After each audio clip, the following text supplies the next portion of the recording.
Hello, everyone. Welcome to the weekly discussion series that's hosted by the Chaldean Cultural Center in collaboration with U of M Detroit Center, Unique Voices in Films, and CMN TV. Today, I have my guest is Tina. Tina Martinez. Ramirez. Ramirez. Okay, I get that all the time, Liam. It's okay. And you know what it is? It's because if it's not Ramirez, it's Hernandez, or so it's okay. Well, I took for granted. We were talking before I started interviewing her about how we've connected before. I met her in 2016. She came and visited with the Chaldean Foundation, and we met at that time. And I wrote an article about her that's still available at Arab America, because I was a blogger during that time. And I felt like I knew you so well, so I was like, I have her name. You know me on a first name basis. That's the whole point. Yes, and we've been in touch since then because you have done so much work, and you continue to do a lot of work for various communities, but especially in the Middle East. We're so thankful for that. And this morning, I had the chance to read both of the books. I didn't even know that you were also an author. You've done a lot of wonderful work, but you're also, you're an activist, you're an author, and you've also run for Congress. So I want you to tell us all about this, but let's start off with how you started off involved with the Middle East to begin with. Gosh, that goes way back. I guess, when after the Iraq War started in around 2003, 2004, I was working for the U.S. Commission on International Religious Freedom.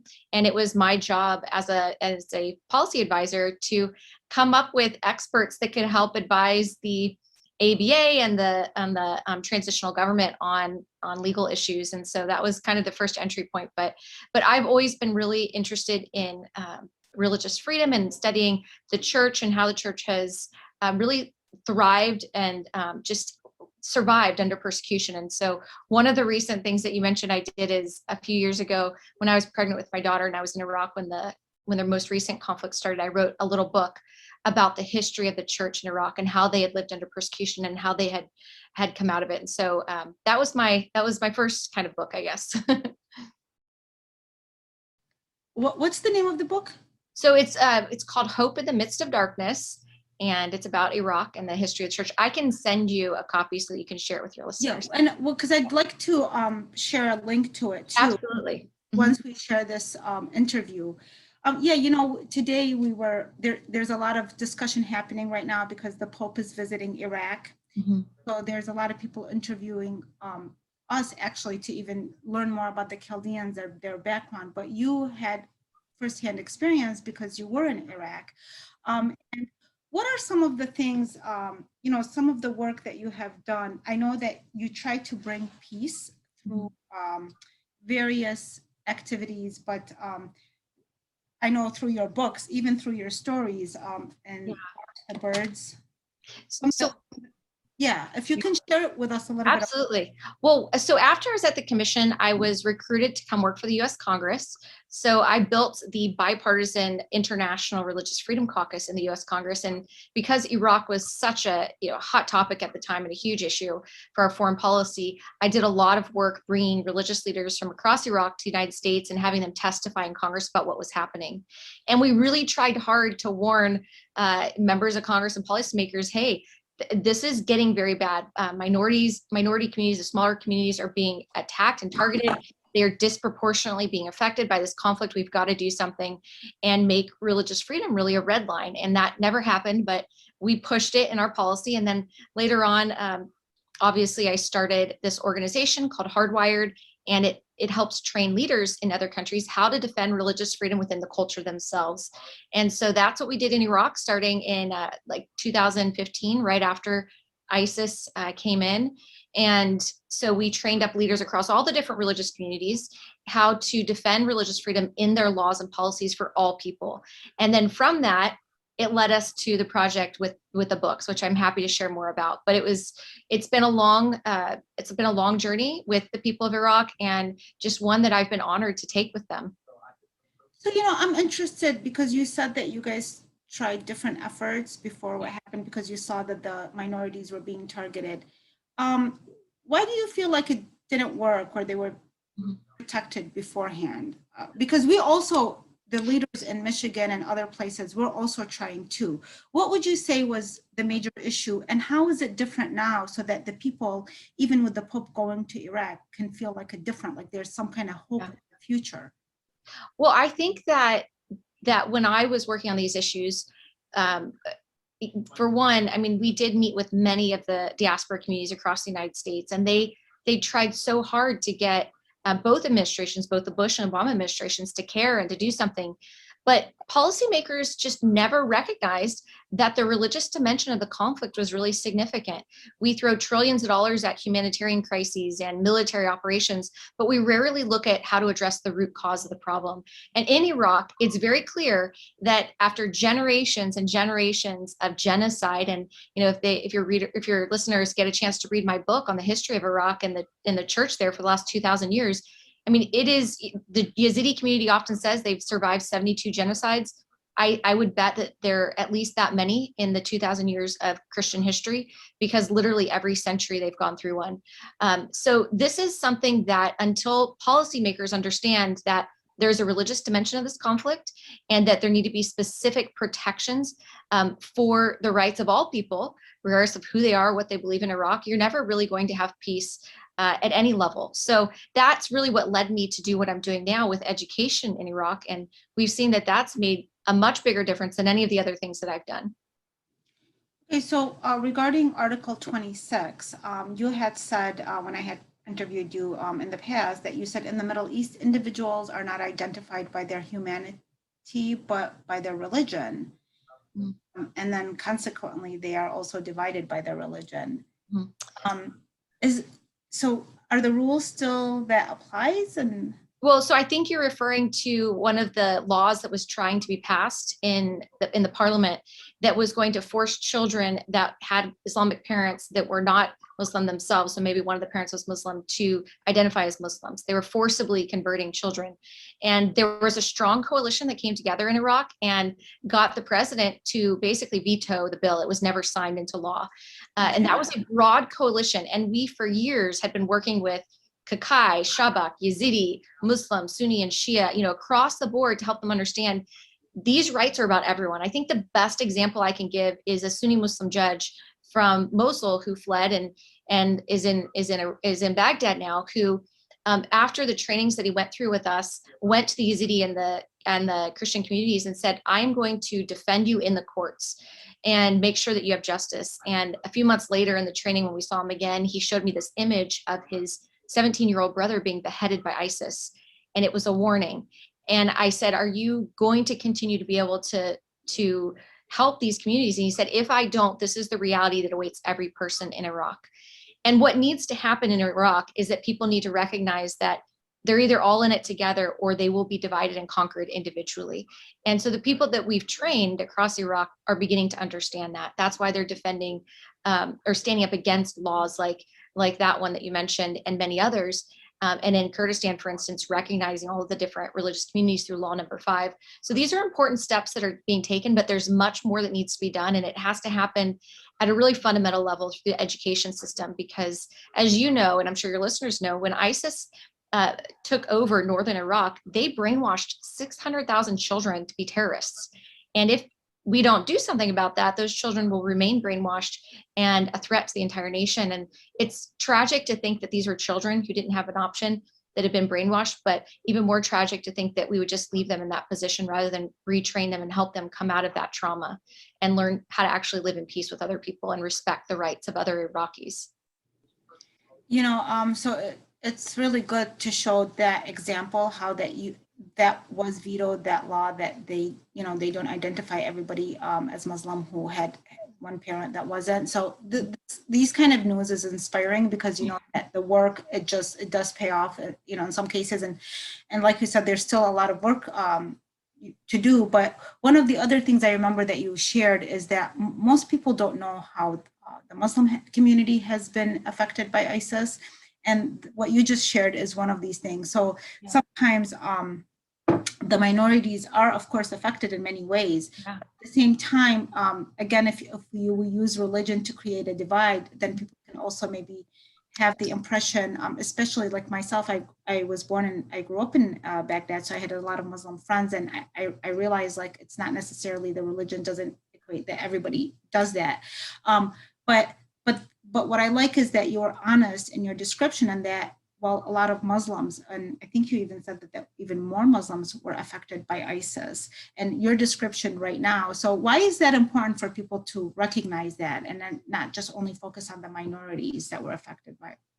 Well, because unity in any country, especially a country with as diverse and rich a history as Iraq does of religious diversity. I mean, where, you know, the Christian church really started there 2,000 years ago, and the Yazidis and so many different faith communities were founded there. Even the Shia community, the Shia Muslim community came out of, you know, a conflict in one of the cities there.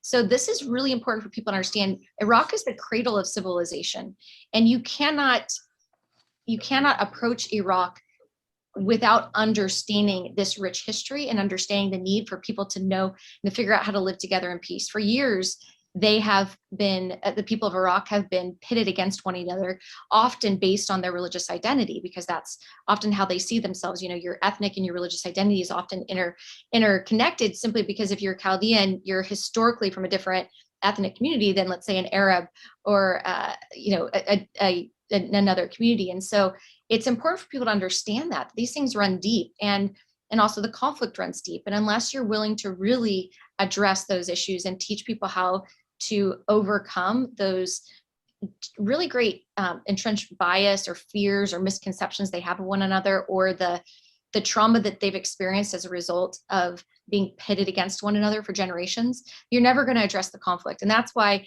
really I think, you know, the traditional American or Western solutions of throwing money at the humanitarian and military conflict, or, you know, money at the problem, putting a Band-Aid on it with military and humanitarian aid, is really not helping. What is helping is getting at the root of the conflict, bringing people together like this judge that I mentioned, and the people that survived the conflict, and helping them work through it together and find a better solution for the future. And that's what we've done at Hardwired, and what I've done throughout my career. So I'm really proud of what we've been able to achieve, because we're seeing such fruit come from it that's bringing hope to the people. And ultimately, that's what we all want.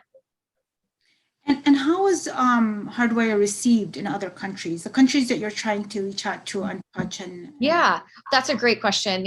And I'm so excited, because about a year ago, right before COVID hit, we were in Morocco. The King of Morocco's special advisor, who's one of the most prominent Jewish leaders in all the Middle East, invited us to the House of Memory, which is this historic Jewish synagogue that's been turned into a museum. And we had leaders from the Ministry of Education from a number of countries across the Middle East and North Africa, even from Europe and Pakistan and some other areas come. And they were presented the work that we did in Iraq with children and the evidence of impact. And we have a series of documentary videos that are on our website where you can see, and we shared with them these children's books that we published and the work that we did with the teachers in Iraq and other countries. And they were so encouraged, one, to be in this really powerful place of diversity where, you know, the Jewish history of Morocco is so deep. And then to see and listen to Shia and Sunni and Christian teachers share how they became more encouraged in their own faith and identity and ability to stand up for the freedom of others as a result of the work that we did with them in these education programs. And so we had a number of opportunities arise as a result of that from countries in the region that were saying, hey, we've got a problem. Our children are being radicalized. We can't stop what's happening on the internet. We need help, and we would love your help, Hardwired. And so we've had a lot of doors open as a result of the work we did in Iraq, and that we're continuing to do there, and how we've shared it with other countries. So, you know, there is hope, as the title of my book in Iraq says, there's hope in the midst of such darkness. And that's what I hope I can share with your audience today. That's amazing. Just listening to that, like, I want to see that documentary.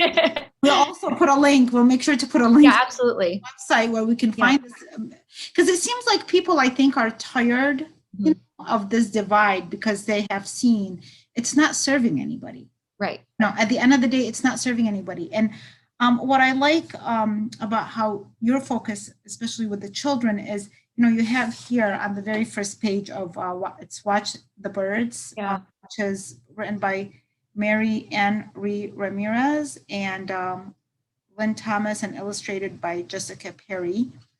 And it says, the seeds of fear and hate are in full bloom, and children are often the most vulnerable to their effects. Yeah. At Hardwired, we believe the best way to help children respond to intolerance, bullying, and discrimination is to sow the seeds of respect and understanding in their communities. And, since I met you until now, that has been your language, and that continues, you continue to do this work, and I see how you are planting these seeds, and they're growing. It's very beautiful. Thank you. Now, sometimes people might feel like, well, and especially as a Westerner, so spreading this message is so beautiful because, we grew up as a minority in a Muslim country. And so, yeah, there are issues and things like that. But then when you come here, there's also different types of issues. And so when you are trying to spread this kind of love and understanding and tolerance, do you sometimes or how do you feel when there's also some types of extremism that are in our own country, and then how do we deal with that so that we're not only taking care of other countries, but we're also taking care of our country as well? Absolutely. Well, so one of the reasons we published these books is that we had been training teachers across the Middle East since 2015, so a number of years now. And we found that these teachers became their children became more resilient against extremism and intolerance, that they were more respectful of people of different beliefs and ethnicities, and that they respected girls more. I mean, there were all of these significant things that were happening. They overcome trauma.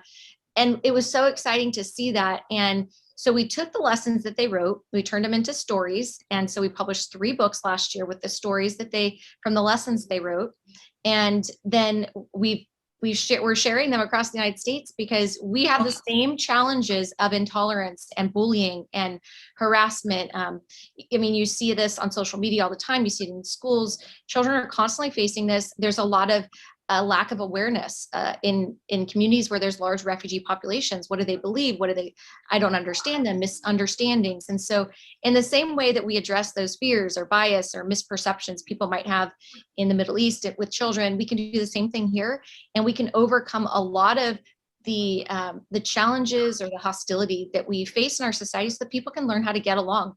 It's not about accepting the beliefs of another person or having to say, okay, we all have to live and believe the same thing. It's about, hey, we can be different in the same society. There can be a marketplace of ideas and beliefs and different cultures and religions and ethnicities, and that's okay. There is a peaceful way of coexisting, and it's respecting the inherent dignity of the other person and their space to be different or to speak differently, whatever that is, that we don't have to be afraid of those differences. And if they can do it in Iraq, they can certainly do it here. And so I hope that message resonates with your audience and that they go get a copy of the book and share it in their local public schools or public libraries. And, if they have communities that want us to help train their teachers or do a session to speak to their community libraries, that's something that we're doing right now as an organization. And we'd love to be able to support them and to do that. And so that's why we put the books out there. That's why the lessons are at the back of the book, because we need resources here in America. I used to be a school teacher, so I know how important this is. And so we have a lot more resources coming out that we'll begin to share with you, but we'll make sure those are all in the notes under this video. That's wonderful. Yeah. This is what I enjoyed about talking with you. It's like you understand this is like a global issue. It's not just focused. And there's a special attention given to each region and community. And you really put the effort to understand the community so that you can cater to that community. Like you said, what you just mentioned about respect for girls and women. And yes, we have to acknowledge that certain regions there's deeper issues with that aspect and that we have to address them. We can't kind of like camouflage what's really going on, because then there's no chance to look at it and help heal it and grow from it. Well, and one of the things that happened while we were writing those books is there was a school in Kurdistan, which is part of the safer area of Iraq. Mm-hmm. And one of the teachers had come across a group of students on the playground playing a game where they were beheading another child. And the teacher was shocked and went up to the student and said, stop, and was just shocked that that's what they were literally doing, was pretending to be ISIS and behead someone. And she came to us, she said that we didn't know what to do. And so then as we were visiting with schools, like for instance, San Diego, California, and other parts of the United States, we found that many communities with refugees from the region, kids were doing the exact same thing. They were identifying with ISIS because kids identify with a group that they think or perceive as the superhero. And unfortunately in Iraq at the time, ISIS was winning. And so for kids in their minds, they're very vulnerable to these ideas of the superhero. And we see it in the games children play all the time, but this was terrifying. And so we saw other situations were very similar. And we realized this isn't just, children need to be taught at a very early age, wherever they are, how to understand the dignity of others and how to challenge intolerant ideas and how to stand up for what they believe. And so that's why we help these teachers develop those lessons and write these books so that they can help them in Iraq, but that also we'd be able to help teachers here address real challenges, whether it's, in communities where there's large refugee populations or just where there's intolerance and bullying and everything else, or a cancel culture or whatever you name it, that where people aren't able to live in the same space where they have differences of opinion or beliefs. I had not heard of that, but that is it's very disturbing. And then when you do hear that there's something like that, you're bringing awareness to something. So we need to be more aware and pay attention to what's going on in our communities, and however, which way that we are maybe promoting something, maybe unintentionally, but like sometimes we help habits continue by not planting the necessary seeds. And we're not doing it consciously. Yeah. Sometimes when we are creating an atmosphere where we're not allowing others to express themselves and how they really feel, really, like, again, coming from an oppressive region, regardless of your political stand or your belief, but coming from an oppressive regime, I feel that's dangerous. And so I have allowed people, like, from whatever background they are, I always listen to them, because I want to be that person that when we were in, my father was reprimanded severely through his work for an opinion that he gave. That was in Iraq. We don't want to do that same environment here in the United States. So we have to be fair to everybody and not think because we're one political position or that certain rules apply and certain rules do not apply. So, and there was a positive story that I always enjoyed listening to about the story of the two Yazidi teachers. Oh yeah, the Peaceful Garden. Do you want me to? The Peaceful Garden, yes, because that's the title of the other. I love that one. So the Peaceful Garden is one of the books. Fruitopia and Watch the Birds are the other two, which they can get on Amazon or through our website, hardwiredglobal.org. Yeah, and I'll put those in the links, yeah. Perfect. So the Peaceful Garden was written by two Yazidi teachers who fled ISIS, and they were in a refugee camp, and they were helping to continue teaching children in a refugee camp in the midst of all that conflict. And so they went through our training, and one of the lessons that they developed was this lesson called the Peaceful Garden. And we taught them how to use analogies to teach really difficult concepts. So they took all of the children in the refugee camp, they were from many different religions and backgrounds, to a garden. And they said, look at how beautiful this garden is. And they said, we want you to go and make bouquets of flowers. So the children did, but they said, just don't choose this one color of flower. And so the kids went, they made their beautiful bouquets, they came back and they were so proud. And the teacher said, well, those are beautiful bouquets. I want you to turn around now. And the kids turned around, they looked at the garden, and the teacher said, now, what do you see? And they said, wow, we destroyed it. And the teacher said, they ravaged the garden because they were trying to find all the flowers they wanted. And it was destroyed. And the teacher said, well, this is what happened in our country when ISIS came in. They destroyed everyone except for the people that looked like them. And many of the children were very emotional in that moment because they had all experienced ISIS. And so the teacher said, which garden would you prefer to live in, this one or the one before? And they said, no, the more beautiful one. So the teachers handed out seeds and partnered the students up, and the students were then tasked with going and restoring the beauty of the garden. And they did over several months. And during that time, they got to know one another, and they began to break down their fears and their misconception, their bias towards one another. And they began to learn about human dignity and human rights of the others. And at the end, they came back, the garden was restored, and the teacher said, now tell me what you've learned. And one of the students, who was a Yazidi boy, said, I learned that not all Muslims are like ISIS. this young man, he had to leave just like me. And through that process, they learned that rebuilding is hard, but if we rebuild, if we come together and can overcome those fears and misconceptions we have an opportunity for hope in our future and a country where we can live side by side in peace. We don't have to believe like one another, but we can live in the same space and respect one another and have a future where we're not going to live with generations of genocide and conflict. And so that's what they did. And that's what the Peaceful Garden story is all about. It inspired the Kurdish government. They actually passed law number 5, which recognized one leader from each of the different religious communities. And then they ended up actually taking all those religious leaders to, I think, Halabja and planting a garden. They called it Tina's Garden. Oh, wow. A tree from each of the different 7 religious communities that were recognized, which was really neat. Yeah, Marwan Naqshbandi, the director of religious affairs there, did that, and a very special man. But it was really encouraging what those teachers did. And so we hope that that story will inspire many people around the world to, plant the seeds of peace and of dignity and of freedom for other people, because there is room for all of us. We can do that anywhere. And I want to know, like, is this, what's the story behind you running for office? And is this something in the past, or what is your association with that? And is that more effort of planting good seeds in the world? Yeah. Well, obviously that's something different from my nonprofit work, but I did run last year for the U.S. Congress, and I did it just out of my motivation that there can be a better way. There's a lot of partisanship in politics, and I've been able to prove in my work all over the world that we don't need to be that way, that we can actually stand up for the rights and freedoms of all people. We can find some common ground and actually begin to, help represent people and policies a lot better than what we've been doing in the past. And so, I will do it again, but it was a great experience. And I received support from across the board, which was very encouraging for me, because I'm, not a partisan person. I've always defended everyone. Even when I built the Religious Freedom Caucus in the U.S. Congress, it was bipartisan.